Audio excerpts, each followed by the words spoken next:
समझने का प्रयास ये है मूल रूप से कि 1 जून को गोड्डा लोकसभा में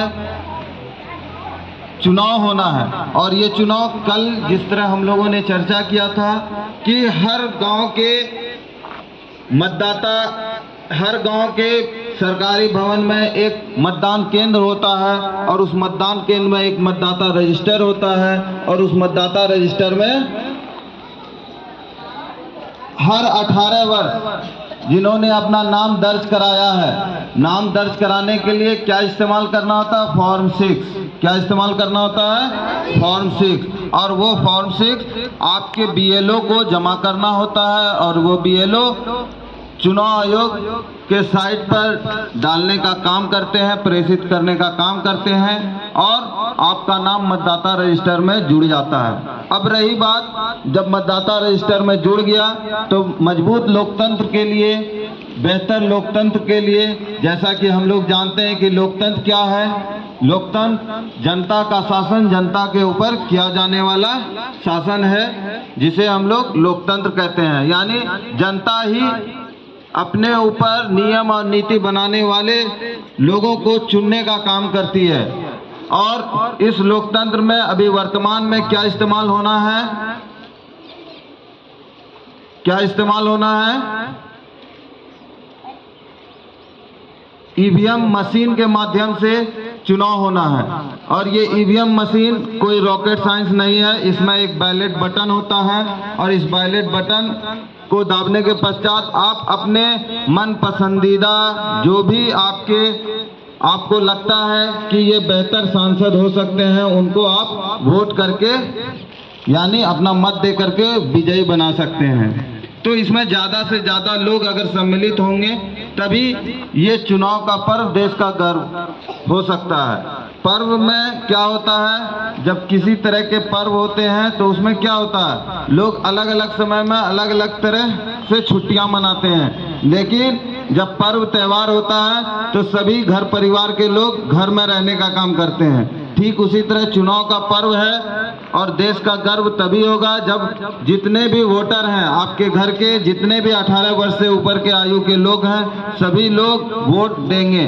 साथ ही जो लोग बीमार हैं, जो लोग दिव्यांग हैं, जो बूढ़े हो गए हैं, जो अंधे हैं, जो चलने में सक्षम नहीं है, उनके लिए भी वोट का प्रावधान है, उनको भी वोट देने का अधिकार है। तो इस तरह ये सब बातें आप लोगों के पास चर्चा, एक प्रश्न उठता होगा कि आप लोगों के पास क्यों हम लोग चर्चा प्रत्येक दिन करने जा रहे हैं या कर रहे हैं। तो आप लोगों के पास इसलिए चर्चा हो रही है कि आप लोग भविष्य के मतदाता हैं। क्या है? भविष्य के मतदाता। और आप लोगों का भविष्य निश्चित तौर पर एक मजबूत लोकतंत्र स्थापित देश में हो, इसके लिए आप लोगों को थोड़ा सा अभी से प्रयास करना है, जागरूक होना है। आप लोगों का प्रयास ये होगा कि ये सब बातों को आप अपने अभिभावक या आप अपने घर के परिवार के सदस्य जिनकी आयु 18 वर्ष से ऊपर हो गई है उन तक पहुंचाने का काम करें। साथ ही जैसे ही आप लोगों की आयु, बहुत ऐसे बच्चे हैं जिनकी आयु 16 साल 17 साल हो गई है, तो जैसे ही उनकी आयु 18 वर्ष पूरी होती है वो अपना नाम मतदाता रजिस्टर में दर्ज कराएं। और इस तरह हमेशा चुनाव अलग अलग चीज़ों का होता ही रहता है हमारे देश में। जैसे मूल रूप से हम लोग जो है 3 तरह के चुनाव में भाग लेते हैं। हम लोगों का सहयोग कितने तरह के चुनाव में होता है? 3 तरह के चुनाव में। एक चुनाव होता है लोकसभा का चुनाव, दूसरा चुनाव होता है विधानसभा का चुनाव और तीसरा चुनाव होता है पंचायत चुनाव।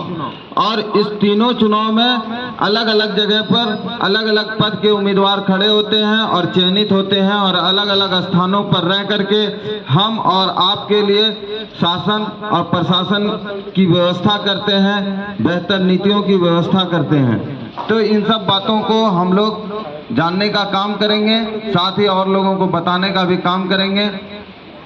इस तरह प्रत्येक दिन कुछ न कुछ अलग अलग गतिविधियां होनी है। इस कार्यक्रम को हम लोग क्या कहते हैं? स्वीप। क्या कहेंगे? स्वीप कार्यक्रम। और ये एक तरह से डेमोक्रेसी क्लास का एक पार्ट है जिसको हम लोग प्रत्येक दिन करने जा रहे हैं। आज आप लोगों की अंतिम परीक्षा है। मूल रूप से ये भी आप लोग जान लें कि कल से आप लोगों को विद्यालय आते ही रहना है। ऐसी बात नहीं है कि आप लोगों को विद्यालय